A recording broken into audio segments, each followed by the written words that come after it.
नमस्ते everyone, Monika astrology में आपका बहुत बहुत स्वागत है। आज हम चर्चा करने जा रहे हैं कर्क लग्न की और 2025 के राशिफल की। देखिए, जब हम राशिफल की बात करते हैं तो सबसे ज्यादा जो लंबे समय के लिए ग्रह परिवर्तित होता है उसकी चर्चा की जाती है। तो 2025 के राशिफल में हम चर्चा करेंगे गुरु, शनि, राहु और केतु की, क्योंकि ये लंबे समय के लिए अंतराल के लिए बदलाव ले रहे हैं। तो ये प्लैनेट्स 2025 में कर्क लग्न वालों के जीवन में किस प्रकार के परिवर्तन लेकर आएंगे, ये हम चर्चा करेंगे। सबसे पहले शुरुआत करते हैं वर्ष के सबसे महत्वपूर्ण ट्रांजिट की, वो है शनि का ट्रांजिट। शनि जो है वो 29 मार्च को मीन राशि के अंदर प्रवेश करेंगे, कुंभ राशि में से निकलकर मीन राशि में जाएंगे और 13 जुलाई से 28 नवंबर 138 डेज के लिए वक्र अवस्था में आएंगे।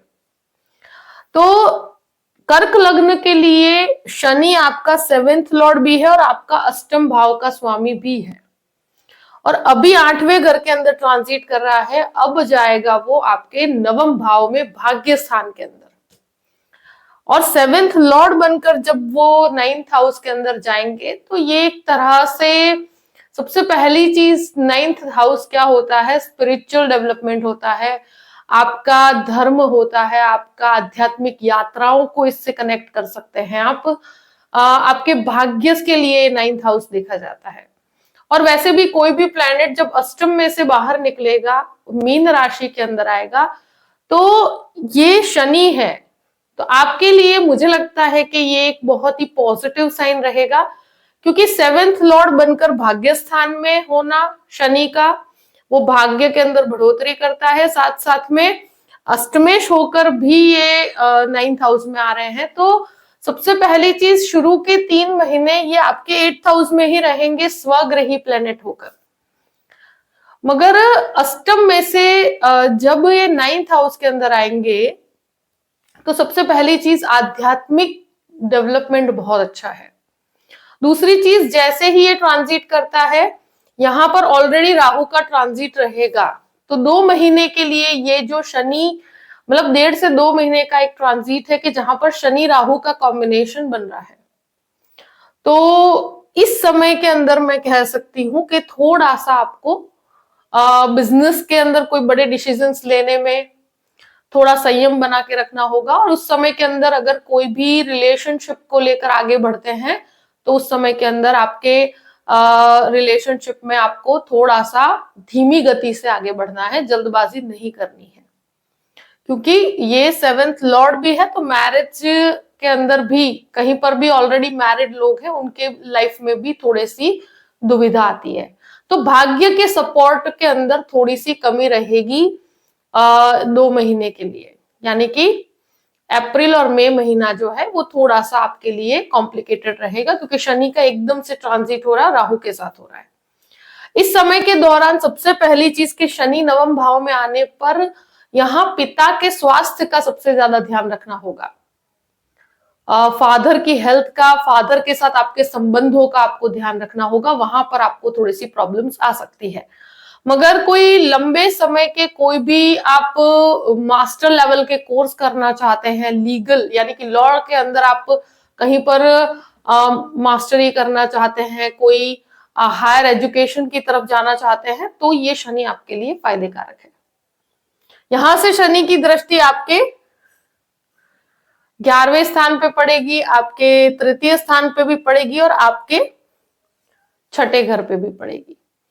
तो यहाँ एक सबसे इंपॉर्टेंट चीज है कि जब 11th हाउस के अंदर होता है वो हार्ड मनी देता है, मेहनत करके चीजें प्राप्त होती है, मगर फिर भी ग्रेजुअली भाग्य के अंदर थोड़ा सा आपको अवरोध महसूस होगा, धीमापन महसूस होगा।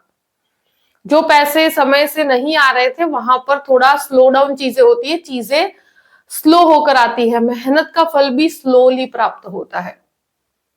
और शनि का ये दृष्टि संबंध जब तृतीय स्थान से होगा तो वो टेक्निकली व्यक्ति को बहुत कुछ सिखाता है, मार्केटिंग, सेल्स, लोगों से कम्युनिकेशन कैसे करना, टेक्निकली परफेक्ट कैसे होना, बिजनेस के अंदर टेक्निकल चीजों का अप्रोच रखना।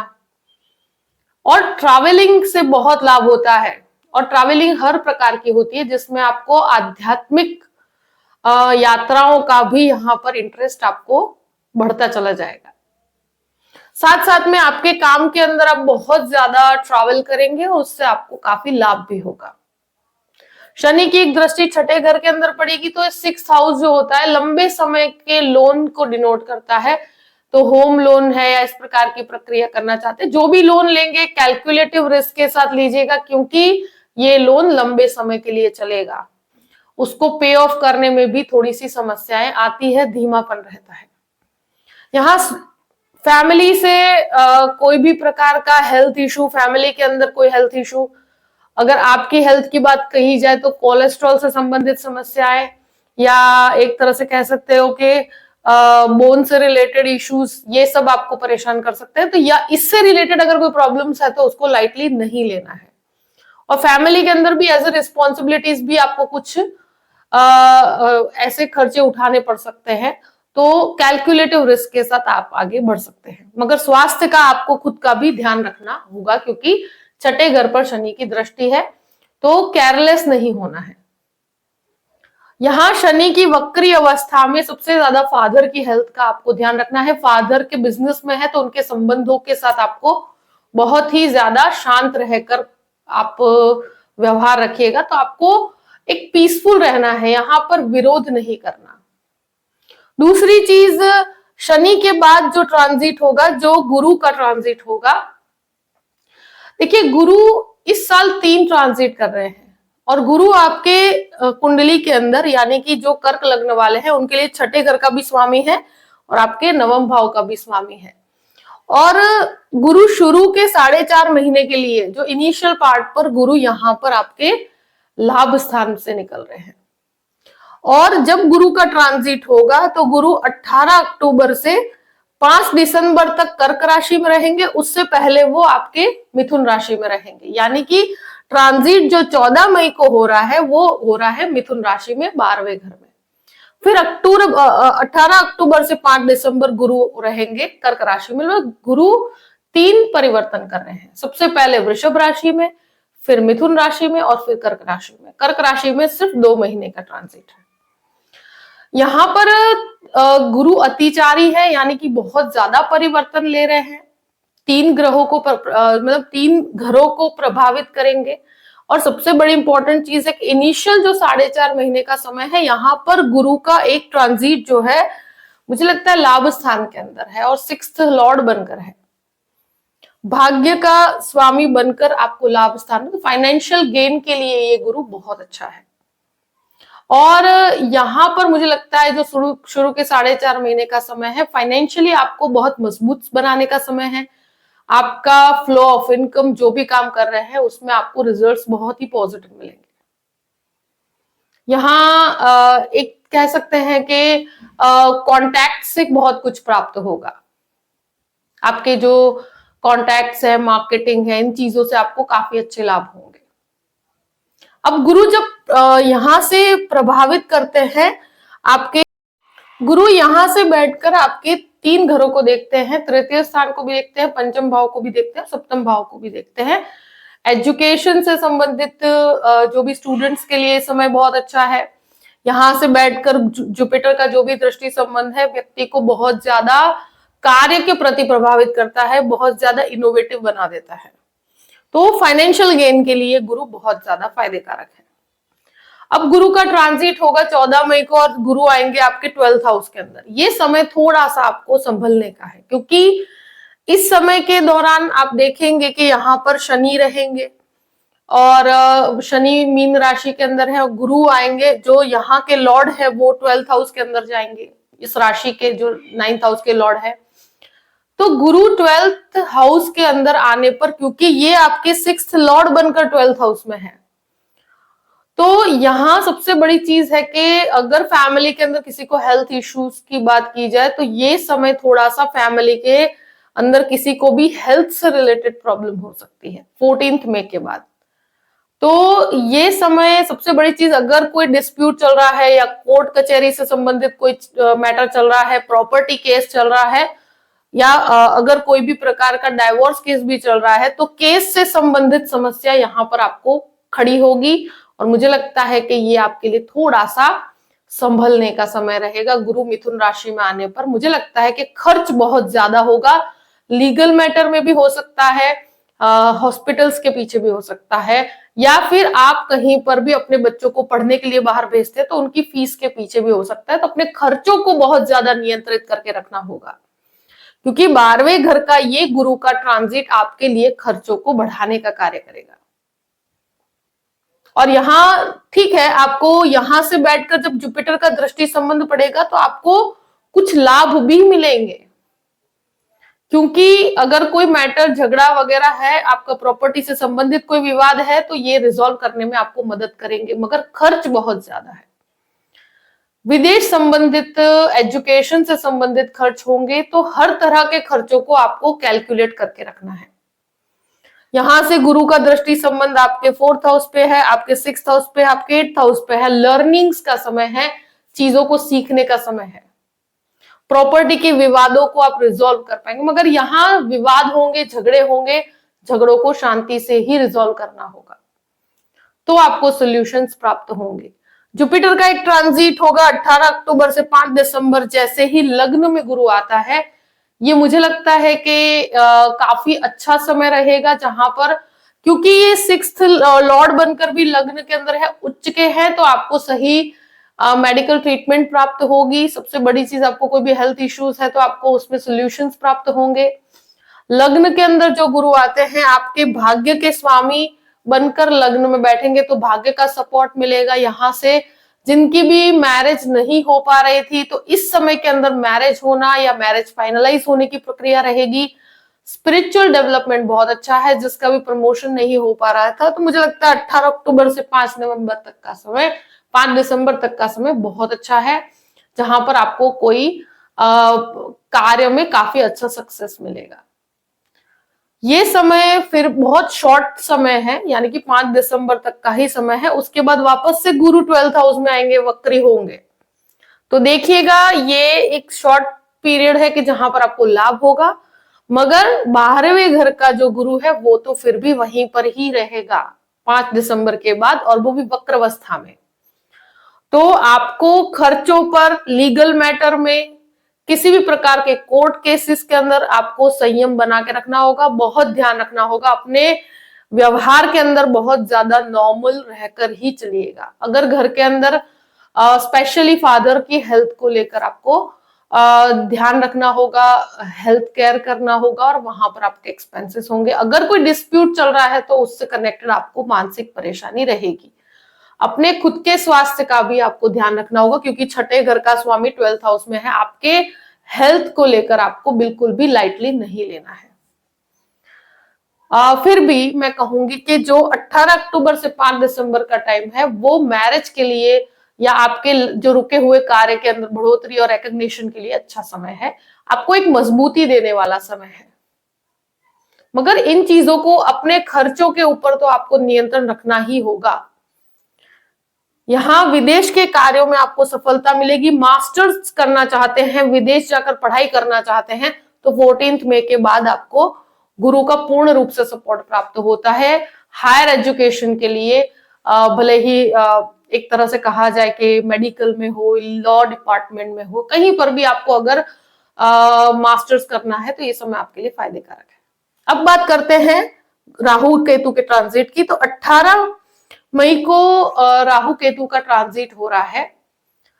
अब राहु आपके अभी कहां ट्रांजिट में चल रहे हैं? अभी आपके 9th हाउस में है, और अब अष्टम भाव में आएंगे राहु। और केतु चल रहे हैं 3य स्थान से, आपको आएंगे 2nd हाउस में।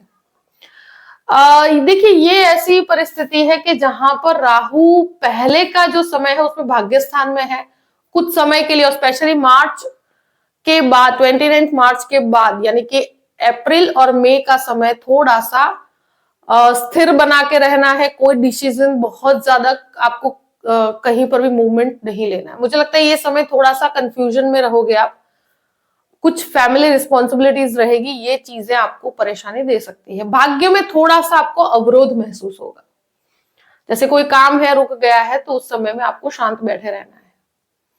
अब यहां राहु अष्टम भाव में आने पर, देखिए अष्टम भाव जो होता है वो काफी कहते हैं ना कि आपका एक रहस्यमयी है 8th हाउस, क्योंकि अष्टम भाव में आप बहुत कुछ सीख पाते हो, कुछ नई नई चीजें लर्निंग करते हो। आपको ये एक है कि अष्टम भाव में राहु थोड़ा सा घबराहट देता है, थोड़ा डर देता है व्यक्ति को, इसलिए वो शॉर्टकट लेने की कोशिश करता है। बट 8th हाउस का राहु बहुत ज्यादा पॉजिटिव नहीं माना गया है, क्योंकि ये घबराहट, एंजाइटी, डर, चीजों को छुपाने की प्रक्रिया व्यक्तियों को बहुत ज्यादा सीक्रेटिव बना देता है।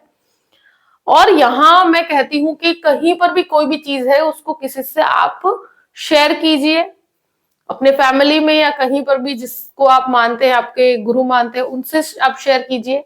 यहाँ पर मुझे लगता है कि व्यक्ति बहुत रहस्यमयी मंत्र, रहस्यमयी साधनाओं को करने की तरफ आगे बढ़ता है। हाँ, मेडिकल के अंदर अगर आप कुछ पढ़ना चाहते हैं, कुछ सीखना चाहते हैं, टेक्निकली कुछ सीखना चाहते हैं, तो राहु बहुत अच्छा है यहाँ पर। मगर बहुत ज्यादा सीक्रेटिव रहना, बहुत ज्यादा खुद के अंदर चीजों को रखना, ये राहु की प्रक्रिया है अष्टम भाव की। मुझे लगता है कि यहाँ पर पॉजिटिवली लिया जाए तो बेहतर है। बाकी अगर कोई भी मंत्र भी करते हैं या कोई साधना करते हैं तो इस समय के अंदर मुझे लगता है कि सोच समझ के करना चाहिए, अपनी कैपेसिटी के हिसाब से। सरल भक्ति की तरफ आप आगे बढ़ेंगे तो बेहतर रहेगा, क्योंकि ये तंत्र में भी इंटरेस्ट बढ़ाता है, इंसान को मंत्र साधना में इंटरेस्ट बढ़ा देता है। ये काफी चीजों को सीखने की, गूढ़ रहस्यों को जानने की कोशिश करता है। तो ये अष्टम भाव का राहु, आई थिंक आप अपनी स्किल्स को डेवलप करने की तरफ लेकर जाइए। मगर कहीं ना कहीं एक जो डर नहीं होना चाहिए वो भी डर पैदा कर देता है। तो ये थोड़ा सा आपको लगता है कि इस समय के अंदर नजर लगने की प्रॉब्लम भी रहती है व्यक्तियों को बहुत ज्यादा। तो यहां आपको सरल भगवान के मंत्र की कोई भी प्रकार की आप माला जप करते हो तो वो आपको कंटिन्यू करना है। और सबसे बेस्ट रहता है इस अष्टम भाव के राहु में ओम नमः शिवाय का जप। हर रोज आप अगर 5 माला करते हैं तो ये राहु को आप काफी हद तक कंट्रोल कर सकते हैं। दूसरी चीज, केतु का ट्रांजिट जो होगा वो आपके तृतीय स्थान से आपके द्वितीय स्थान में आएगा। केतु यहाँ पर ट्रैवलिंग, टूरिंग, आपको बहुत ज्यादा चेंजेस, बदलाव, नई नई चीजों से मतलब नई नई चीजों को सीखने की प्रक्रिया, ट्रैवलिंग बहुत ज्यादा करवाते हैं तृतीय स्थान के अंदर, जो शुरू के 4 महीने के लिए है यहाँ। अब केतु आएंगे आपके सेकंड हाउस में। ये थोड़ा मुझे लगता है सेकंड हाउस जो होता है वो आपके परिवार का होता है, आपकी वाणी का होता है। तो फैमिली से एक इमोशनल दूरी बन जाती है, व्यक्ति फैमिली से बाहर निकल जाता है, या हो सकता है किसी का कहीं और जगह पर चेंज हो जाए, बदलाव हो जाए, कोई बदली हो जाए, उस वजह से आप फैमिली से कहीं दूर हो सकते हो। इमोशनल दूरी भी हो सकती है ये, फैमिली के अंदर कोई भी विवाद के कारण आप हो सकते हो कि साथ में होकर भी मेंटली आप उन लोगों से अलग रहे। एक डिटैचमेंट देता है परिवार से, कहीं पर आप बोलने की आपकी इच्छा ना हो फैमिली में किसी मेंबर से। तो ये केतु यहाँ पर इस प्रकार की प्रक्रिया करवाता है, जहां व्यक्ति अपने आप को काफी दूर ले जाता है फैमिली से, और वाणी भी बहुत संयम में रहती है उस समय में। फैमिली के अंदर बहुत ज्यादा वो अपने मन की बात नहीं कह पाता है। तो ये प्रक्रिया केतु के द्वितीय भाव में होने से होगी। मगर ये समय मैं कहूं ओवरऑल देखा जाए तो बहुत मिक्स्ड रिजल्ट्स लेकर आ रहा है। अष्टम में से शनि निकलना एक बहुत पॉजिटिव साइन है, 9th हाउस में आना, कहीं आपको भाग्य से चीजें प्राप्त होगी।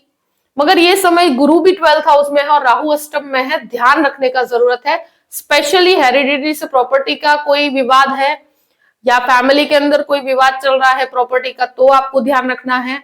या कोई भी केस चल रहा है तो केस संबंधित मैटर में आपको यहाँ पर मुझे लगता है गुरु के ट्रांजिट के बाद आपको बहुत ज्यादा सतर्क रहना ही होगा, और फैमिली मेंबर्स के हेल्थ को लेकर आपको ध्यान रखना रहेगा, क्योंकि ये बहुत ज्यादा पॉजिटिव ट्रांजिट नहीं कहूंगी। जुपिटर का ट्रांजिट जो लग्न में आ रहा है, ये समय आपके लिए काफी प्रोग्रेसिव रहेगा। 18 अक्टूबर से 5 दिसंबर तक का समय, उस समय के दौरान आप कोई भी बड़े डिसीजंस ले सकते हैं।